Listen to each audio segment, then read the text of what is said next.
ரொம்மன் பாடசாலையை மூட வேண்டும் என்ற நோக்கத்தோடு செயல்படும் குழப்பவாத குழுவினர் நேற்று வெள்ளியன்று ரொம்மன் வளாகத்தின் நிர்வாகத்தினர் பாவிக்கும் அலுவலக அறையை முற்றுகையிட்டு, முற்றுகை போராட்டம் என்னும் பெயரில் அண்ணளவாக 30 முதல் 40 பேர் சேர்ந்த குழுவினர் குழப்பவாத போராட்டம் ஒன்றை நடத்தி முடித்து இருக்கின்றனர்.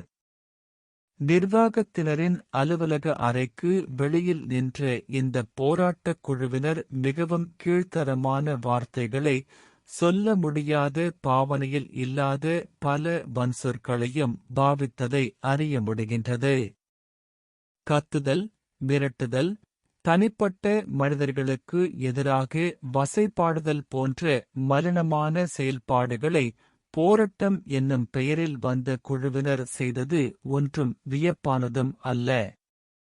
ஏற்கனவே வகுப்பறை பிரதிநிதிகள் நிர்வாகத்தினருடன் பேசி மாணவர்களின் கல்விச் சூழல் பாதிக்காத வகையில் எவ்வாறு நடந்து கொள்ள வேண்டும் என திட்டமிட்டு அமைதி சூழலை பெறுவதற்கான ஏற்பாடுகளை செய்து இருந்த வேளையில் இந்த குழப்பவாதிகள் திட்டமிட்டு புறக்கணிப்பு போராட்டம் என்னும் பெயரில் வளாகத்தின் அலுவலக கதவை முற்றுகையிட்டு அநாகரிகமான முறையில் நடந்து கொண்டது கண்டனத்திற்குரியது.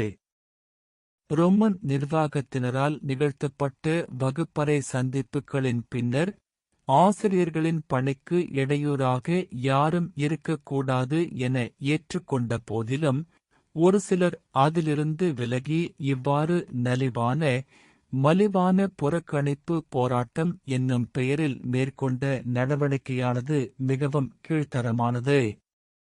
ஒரு கல்விச் சமூகத்தை சீரழிக்க வேண்டும் என்ற தவறான நோக்குடன் தலைவரின் வழியில் போராட்டம் என புறப்பட்டு அதே தமிழர் ஒருங்குலைப்பு குழு எனும் குழுவினரின் முக்கியமான நபர்களே இந்த புறக்கணிப்பு போராட்டம் என்னும் கீழ்த்தரமான போராட்டத்திற்கு முதுகெலும்பாக நின்று அன்னை நிறுவனத்தை மூடுவதற்கு முயற்சிகள் எடுத்து வருவது குறிப்பிடத்தக்கது. இதில் பெற்றோர் அல்லாத சிலரும் பங்கெடுப்பது அநாகரிகமானது. கடந்த வாரம் காவல்துறையினர் பாடசாலை வளாகத்திற்குள் வந்த பொழுது தொடர்ந்து இவ்வாறான பிரச்சினைகள் உருவாகும் பட்சத்தில் பாடசாலையை மூட வேண்டிய நிலைக்கு நீங்கள் தள்ளப்படுவீர்கள் என காவல்துறையினர் சொன்னதான ஒரு தகவலை வைத்து மேலும் கலவரத்தை உருவாக்கி குழப்பங்களை பெரிதாக்கி கூச்சல் குழப்பங்களை போட்டு காவல்துறையினரை வரவழைத்து பாடசாலையை மூடுவதற்கான முஸ்தீப்புக்களை நடக்கிறது என்பதை எமது பெற்றோர்கள் கவனத்தில் கொள்ள வேண்டும். இப்போராட்டத்தின் தளபதியாகவும் பேச்சாளராகவும் தன்னை காட்டிக் கொள்ளும் ஒருவர் நேற்றைய தினம், அதாவது வெள்ளியன்று பாடசாலைக்கு வந்த காவல்துறையினருடன் நேரடியாக பேசும் பொழுது, கடந்த வாரம் பாடசாலை மூடுவதாக சொன்னீர்களே, இப்போது மூடிவிட்டுச் செல்லுங்கள் என்று கேட்டுள்ளார்.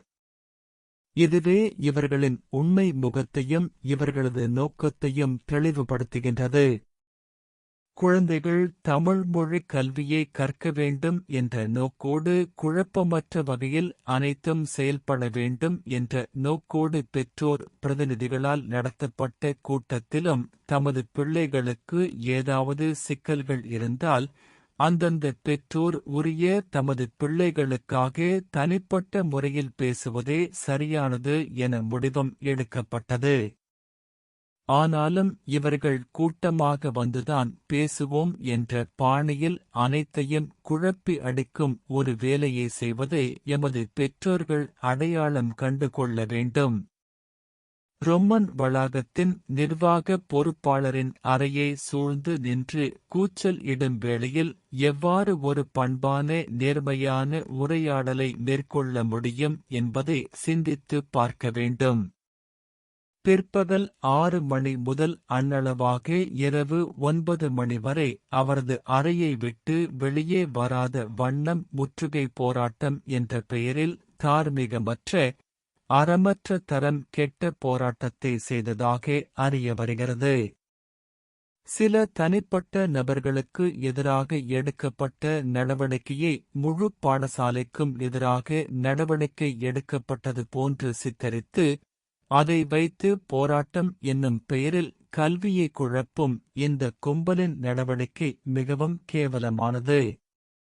ஒரு பெண் நிர்வாக பொறுப்பாளராக இந்த குழப்பவாதிகளின் நாகரிகமற்ற அனைத்து நடவடிக்கைகளையும் சகித்துக் கொண்டு தொடர்ந்து மன உளைச்சலுக்கு உள்ளாகி பல கேவலமான வார்த்தைகளால் கொட்டித் தீர்த்த பின்னும் அதை தாங்கிக் கொள்ள முடியாது நோயாளர்காவு வண்டியில் வைத்தியசாலையில் அனுமதிக்கப்பட்டது இறுதியாக நிகழ்ந்து இருக்கின்றது.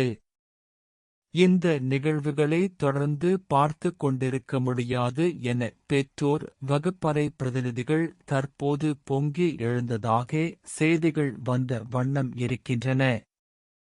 எனவே எதிர்காலத்தில் இதற்கான நடவடிக்கைகள் முன்னெடுக்கப்பட வேண்டும் என்று பெற்றோர்களாகிய நாம் அன்னை தலைமை நிர்வாகத்தையும் ரொம்மன் வளாக நிர்வாகத்தையும் வேண்டி நிற்கிறோம். உங்கள் பொறுமைக்கும் அமைதிக்கும் ஒரு காலவரையறை உண்டு என்பதை பெற்றோர் ஆகிய நாம் மீண்டும் வலியுறுத்த விரும்புகின்றோம். எனவே இந்த பிரச்சினைக்கு முற்றுப்புள்ளி வைக்க வேண்டும் என்பதே பெற்றோராகிய எமது வேணவா. வாய்மையே வெல்லும். நியாயத்தின் பக்கம் நிற்கும் பெற்றோர் குழு.